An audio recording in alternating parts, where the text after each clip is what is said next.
안녕하세요, 제이딩입니다. 메이저리그에 다시 타고 투저의 시대가 열릴지도 모르겠습니다.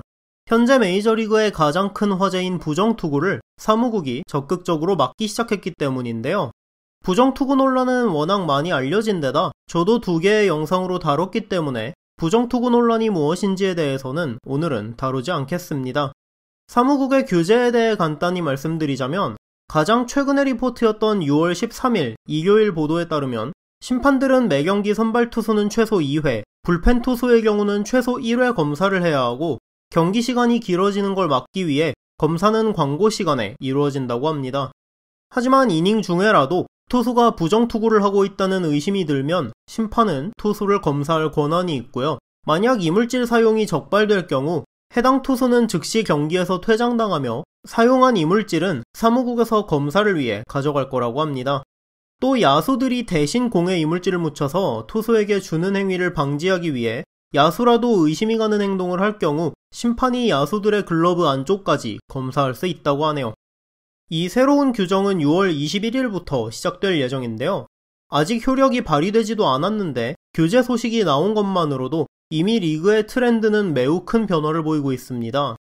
마이너리거 4명이 이물질 사용으로 징계를 받은 이후 게리 콜과 트레버 바우어를 비롯한 여러 투수들의 공 회전수가 줄어들면서 논란이 되었었죠.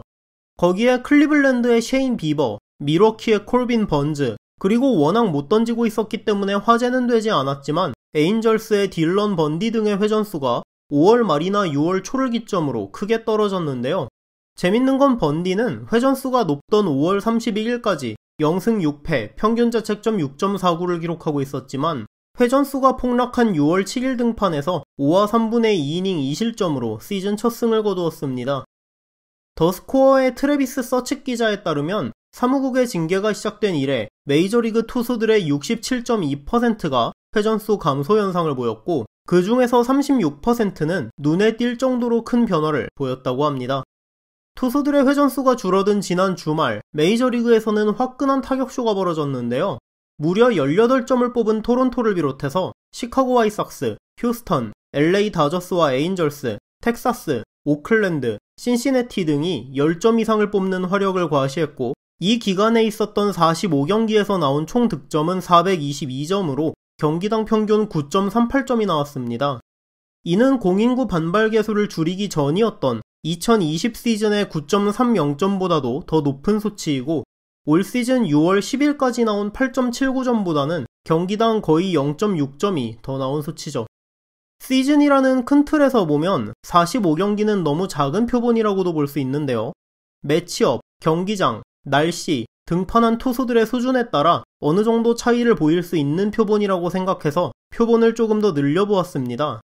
마이너리거 4명의 징계가 있던 게 5월 말, 바우어, 콜, 젠슨 등의 회전수가 하락한 것도 그쯤이기 때문에 시즌 개막부터 5월 31일까지와 6월의 데이터를 찾아봤는데요.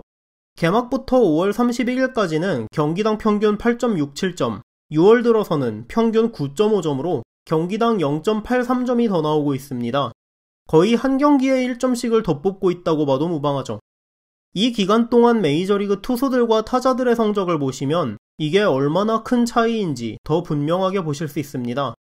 투수들의 평균 자책점은 오르고 삼진은 줄고 타자들의 타율, 출루율, 장타율, 홈런은 모조리 늘어난 걸 보실 수 있습니다.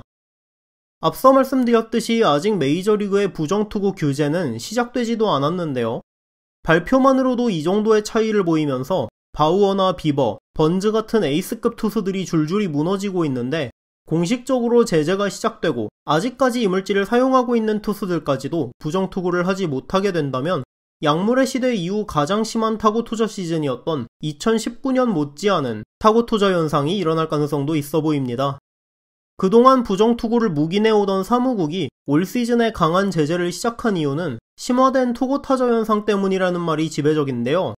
최근의 경기들을 보면 사무국의 투구타자 해결은 성공할 것으로 보입니다.